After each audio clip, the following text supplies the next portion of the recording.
بسم اللہ الرحمن الرحیم۔ السلام علیکم ورحمۃ اللہ وبرکاتہ۔ ناظرین، آج کی یہ ویڈیو بہت ہی زیادہ اہم ہونے والی ہے، اس لیے ویڈیو آخر تک ضرور دیکھیں، کیونکہ اس ویڈیو کے اندر جو مسئلہ ہم بتانے جا رہے ہیں وہ یہ کہ بینک کا کریڈٹ کارڈ استعمال کرنا شرعاً درست بھی ہے یا نہیں، کیونکہ ہم میں سے اکثر لوگ کریڈٹ کارڈ کا استعمال تو کرتے ہیں لیکن یہ نہیں معلوم ہوتا کہ یہ شرعاً جائز بھی ہے یا نہیں۔ تو ناظرین، اسی مسئلہ سے متعلق ایک بھائی کا سوال بھی ہے کہ میں بینک کا کریڈٹ کارڈ استعمال کر رہا ہوں، اگر میں 40 دن کے اندر اس کی ادائیگی کر دیتا ہوں تو سود بھی نہیں دینا پڑتا، تو کیا یہ کارڈ میں استعمال کر سکتا ہوں یا نہیں، یا یہ سود کے زمرے میں تو نہیں آتا؟ ناظرین، قبل اس کے کہ میں قرآن و حدیث اور فقہ کی روشنی میں آپ کو تفصیلی جواب دوں،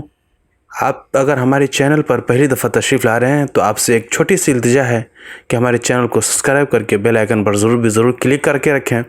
تاکہ اس طرح سے شرعی مسئلہ مسائل سے متعلق میں ویڈیوز جب بھی اپلوڈ کروں تو آپ اس سے بر وقت مستفید ہو سکیں۔ ناظرین، کریڈٹ کارڈ کے ذریعے بینک یہ سہولت دیتا ہے کہ آپ ادھار میں چیزوں کی خریداری کر سکتے ہیں اور دکاندار کو بینک فوری ادائیگی کرے گا، لیکن کارڈ ہولڈر جو بھی انتہائی مدت مقرر ہے 30 دن یا 40 دن، اس وقت سے پہلے بینک کو ادائیگی کرے گا، اور متعینہ انتہائی وقت سے پہلے ادائیگی کرنے پر تو کوئی سود لازم نہیں ہوگا، لیکن تاخیر سے ادائیگی کرنے پر یومیہ کے حساب سے سود لگنا شروع ہو جائے گا۔ یہ سب باتیں کریڈٹ کارڈ بنواتے وقت فریقین طے کرتے ہیں جب ہی کارڈ جاری ہوتا ہے۔ صورت مسئلہ میں سودی معاہدہ تو آپ آلریڈی کر چکے ہیں، کیونکہ کریڈٹ کارڈ بنواتے وقت آپ بینک سے یہ معاہدہ کر چکے ہوتے ہیں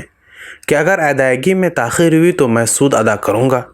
لہذا سود دینے پر رضامندی تو ثابت ہو چکی ہے، لہذا یہ بھی ایک گناہ ہے۔ اور بعض اوقات یہ بھی دیکھا گیا ہے کہ لوگ وقت پر کسی وجہ سے ادائیگی نہیں کر پاتے تو پھر بینک سود ڈالنا شروع کر دیتا ہے۔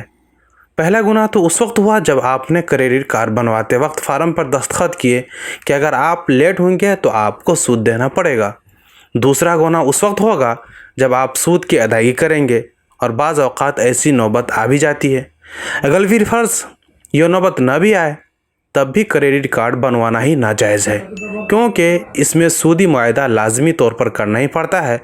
لہذا مسئلہ کا سب سے بہترین حل تو یہی ہے کہ کریڈٹ کارڈ کے بجائے آپ ڈیبٹ کارڈ استعمال کریں،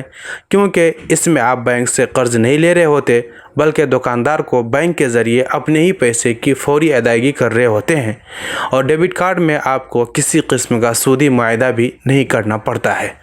امید ہے کہ مسئلہ آپ کو سمجھ میں آ گیا ہوگا۔ اگر ویڈیو پسند آئے تو لائک ضرور کر دیں۔ آج کے لیے اتنا ہی، ملتے ہیں پھر کسی نئی ویڈیو کے ساتھ،